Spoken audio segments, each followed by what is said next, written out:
박PD의 픽. 최근 감소세를 보이던 2030의 아파트 매입이 다시 늘고 있습니다. 오이? 한국부동산원의 연령대별 매입자 주택거래 현황을 보니까 2월 20대 이하와 30대 전국 아파트 매입 비중이 31.9%, 30%를 넘어섰죠? 전월의 29.8%보다 2%포인트 이상 높고 2021년 1월 이후에 2년 1개월 만에 최대 수치입니다. 아이고. 아니, 기존에 2030의 아파트 매입 줄어들고 있었잖아요. 근데 그렇죠. 왜 이렇게 다시 올라갔어요? 참 신기한 노릇인데, 일단 계약갱신 청구권, 전월세 상한제, 이런 임대차 입법 시행 이후 전셋값이 급등한 2020년 12월 34%를 넘어서면서 고공행진을 하다가 작년에 27%로 떨어졌는데, 최근에 15억 원 초과 고가주택에 대한 주담대가 허용이 되고 1월 말부터는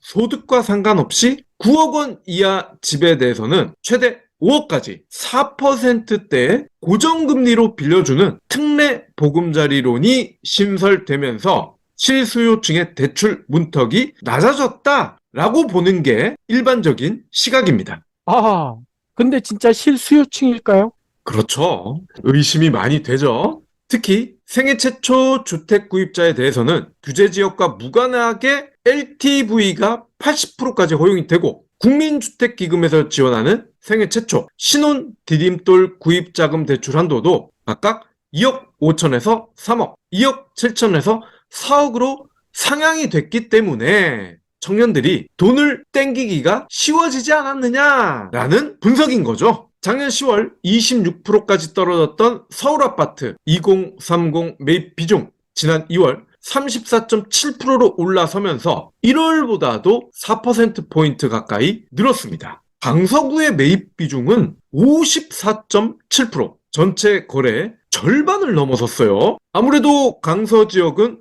9억 이하 아파트가 많고 최근 시세보다 싼 급매물이 많이 나왔기 때문으로 분석이 되죠. 성동구가 45.6, 금천 45.5, 영등포 43.9, 동대문, 도봉, 강북 죄다 2030 비중이 40%가 넘어갔습니다. 그렇군요. 그래서인가 요즘 언론에서는 전체적인 주택 거래량도 늘어났다. 아, 계속 이런 식으로 펌프질을 해대더라고요. 맞습니다. 국토부 2월 통계인데요. 주택 매매 거래량이 41,191건, 전월인 지난 1월보다 59.9%가 늘었습니다. 1월 주택 매매 거래량이 1년 전 반토막이 난 점을 고려하더라도 작년 2월에 43,179건에 비해 4.6%가 모자라다. 사실상 작년 수준을 회복한 거 아니냐라고 분위기를 띄우고 있는 거죠. 그러니까요. 그런데 작년 수준이 그 전에 비해서는 절반 수준이었잖아요. 맞습니다. 그게 함정인데 함정 얘기는 잘 안 하죠. 특히 수도권과 서울의 아파트 매매 거래량은 전월인 1월을 넘어 작년 2월의 거래량을 크게 상회했다. 2월 수도권 아파트 매매 거래량은 12,294건, 전월인 1월에 비해서는 94.2, 전년 동월 대비로는 78.7%나 증가했다. 이 중 서울 또한 2,286건이 거래됐는데 전월 대비 96.9, 전년 동월 대비 62.8, 어쨌건 두 자릿수 이상이 늘었다라는 겁니다. 그러면서 반등이라는 표현을 씁니다. 작년부터 올 초까지 이어진 부동산 시장 경색의 기저효과, 최근 부동산 가격 변동으로 인해 잠시 주춤했던 실수요자들의 주택 매매가 다시 살아났다라고 애써 원인을 만듭니다. 그러면서 전세도 올랐다. 전세 거래량 역시 전월 대비 23.8, 전년 동월 대비 2.6% 감소한 12만 800여 건을 기록하면서 서서히 작년 수준에 다가가고 있다라고 성급한 일반화를 하더라고요. 자, 그런데 다른 통계를 한번 보겠습니다. 부동산 PF 부실과 연계된 미분양 어느 정도일까요? 작년 11월 5만 8,027호, 12월 6만 8,148호, 올 1월 7만 5,359호. 미분양 주택 수가 75,438호라는 거예요. 1월보다도 늘었고요. 10년 2개월 만에 최대 물량입니다. 오호. 예. 뭐 우리가 누누이 강조하지만 이번 정부 들어서는 10년, 30년, 50년 커리어 하이를 참 자주 찍어요. 월마다 1만 호 안팎으로 늘던 증가세 한풀 꺾였다고는 하지만 1년 전에 2만 호였던 게 이제 7만 호가 넘어섰습니다. 줄어들지 않고 있어요, 전혀. 특히 악성 미분양으로 불리는 준공호 미분양의 경우 1월 7,546호에서 1,008호가 늘면서 8,554호를 기록했고 조만간 1만 호를 돌파할 겁니다. 그러니까요. 아니, 전체 미분양도 조만간 올해가 가기 전에 10만 원을 넘어설 것이다. 뭐 업계에서는 다 그렇게 얘기하고 있다면서요. 맞아요. 그런데 이달 이런 상황인데 전국에서 무려 2만 7천여 가구가 분양을 해요. 전체 분양 예정 물량 중에 2만 304가구가 수도권에서 분양이 됩니다. 특히 경기도는 12,455가구, 서울에서는 5,854가구, 인천은 1,995가구예요. 와. 가뜩이나 미분양이 넘쳐나는데 2만 7천 가구가 분양에 나선다고요? 그러니까요. 누가 받아줍니까? 이 물량 그렇죠. 어쩔 거요? 그렇죠. 그런데 이 와중에 건설업계는 또 난리가 나고 있다면서요. 주말에 등산하셨다고요? 주말에 지역 축제 다녀오셨다고요? 니곽스 베이스워시로 세탁하셔야죠. 면이 아닌 화학섬유는 전용 세제로 빨아야 오염물질이 제대로 제거됩니다. 일반 세제로 세탁하면 잔여 오염물이 남아서 옷장에서 냄새가 날 수 있어요. 평일에도 속옷은 물론 아이들 교복, 체육복이 세탁 바구니에 쌓인다고요? 이런 옷들도 대부분 화학섬유로 만들어졌습니다. 지금은 니곽스 베이스워시 할 시간입니다. 베이스워시는 네이버에서 경불진모를 검색하시면 구매하실 수 있습니다.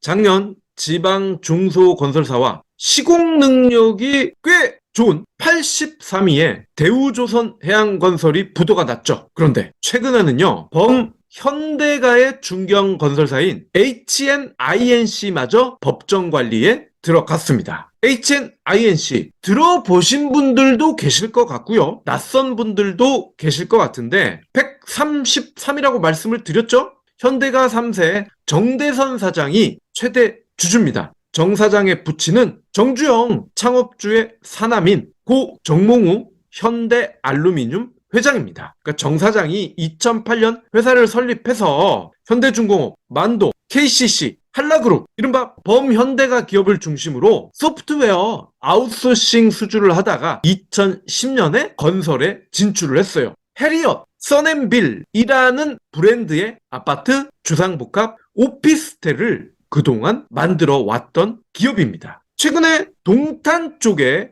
해리엇이라는 아파트를 분양을 했던 기억이 나는데요. 매출이 3천억 원에 육박하는 기업입니다. 그런 100위권 건설사가 순식간에 부도가 난 거죠. 그러자 지방 건설사들 사이에선 올 게 왔구나라는 분위기입니다. 오호.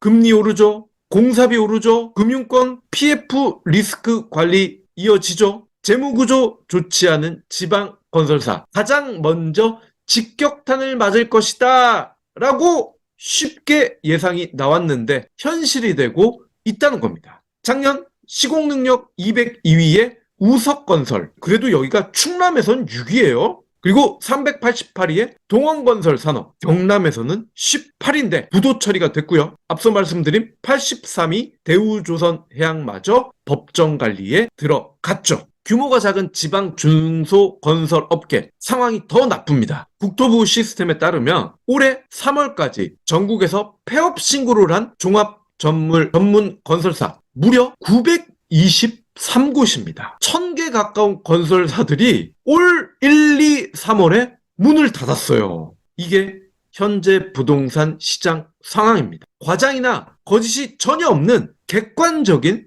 수치입니다. 그럼 이러이러한 데이터를 확보했다면 어떤 분석이 나와야 되겠습니까? 정상적인 사람이라면 건설사에서 돈을 직간접적으로 받는 인간이 아니라면 지금 집 사면 안 된다라고 결심을 해야 되겠죠. 하지만 보수 언론과 경제지들은 집값 바닥 찍었다. 아파트 반등 조짐이 보인다. 3, 4년 뒤에는 오히려 아파트 공급이 부족해질 것이다. 이러한 기사를 써대고 있습니다. 아하. 이 3, 4년 뒤에는 또 딴소리 할 거예요. 그럴 가능성이 굉장히 크죠. 전과가 있거든요. 작년 가을 집값 폭락 직전에, 즉 여름쯤에도 이들은 지금 집 안 사면 영원히 못 산다. 수도권 집값은 오늘이 가장 싸다 라면서 나팔을 불어댔습니다. 상대적으로 순수한 2030이 폭탄을 떠 안았고요. 지금 어떻습니까? 집값 반토막에 변동금리 상승에 밥보다 라면을 자주 먹고 휴일에도 집에서 온갖 라면 메뉴를 개발 중인 하우스푸어가 됐죠. 역시나 이상의 데이터를 근거로 건설사는 물론 금융권이 언제까지 버틸 수 있을까라는 의문을 가질 수가 있습니다. 현재 미분양 증가세를 고려하면 늦어도 5월부터는 건설업계는 물론이고 자금 시장의 위기가 본격화될 가능성이 크다라는 매우 합리적인 의심이 가능합니다. 그러니까요. 게다가 둔촌주공 네. 분양 다시 해서 성공했다고 하는데 여기도 문제가 심각하다는 얘기가 나오고 있잖아요. 맞아요. 둔촌주공에서 대규모 미달이 발생해서 이에 대한 후폭풍 엄청날 것 같다라고 해서 현 정부가 작금에 이러저러한 다양한 정책을 내놨습니다. 즉 지금 눈에 보이는 부동산 거래 증가, 약간의 집값 상승, 매우 제한적이고 일시적인 현상이라는 거예요. 외국에서는 은행들이 파산하고 있는데 한국의 은행들만 3, 4%의 대출 금리를 지속할 수 있겠습니까? 절대 불가능합니다. 서울 아파트 거래량 증가도 마찬가지예요. 작년 월 1000건도 안 됐던 게 2월에 2300여 건 늘어난 거 사실이긴 해요. 그런데 서울의 평년의 월 거래량은 6000건이었습니다. 온갖 대책을 다 동원했는데 이 정도밖에 안 된다. 평년의 3분의 1 수준이다. 이걸 집값 반등이라고 볼 수 있습니까? 그러니까요. 그래서 박 PD가 하고 싶은 말이 뭐냐라고 묻는다면 집값 하락은 내년, 내후년까지도 이어질 가능성이 크다는 거예요. 물론 시장 상황이 바뀔 수는 있지만 인간사라는 게 가능성과 확률로 접근해야 되는 거 아닙니까? 그래야 이성적인 거죠. 이번에도 보수 언론과 경제지에 속을 겁니까? 이미 친구들과 직장 동료가 고점대에 선동이 돼서 집 샀다가 개고생하는 걸 보고 있는데도 라면 메뉴 개발하는 걸 지켜보고 있는데도 또 속을 겁니까? 전세 이야기가 나왔으니 우리나라 집값 급등, 항상 전세가 상승이 있었습니다. 그런데 지금 전세 굉장히 싸요. 강남 그렇죠. 20억 아파트 전세가가 4억이라면서요. 그러니까요. 지난 주말에 이 뉴스가 난리가 났었죠. 20억짜리 아파트 전세가 4억인데 무슨 집값이 반등할 조짐입니까? 집값이 폭락할 조짐이라고 봐야 합리적이라는 겁니다. 경불진 완주해 주셔서 감사합니다. 하트 투척, 댓글 남기기, 링크 공유, 계좌 후원 등 경불진 두 PD에게 힘을 보태주세요. 더 좋은 내용으로 보답하겠습니다.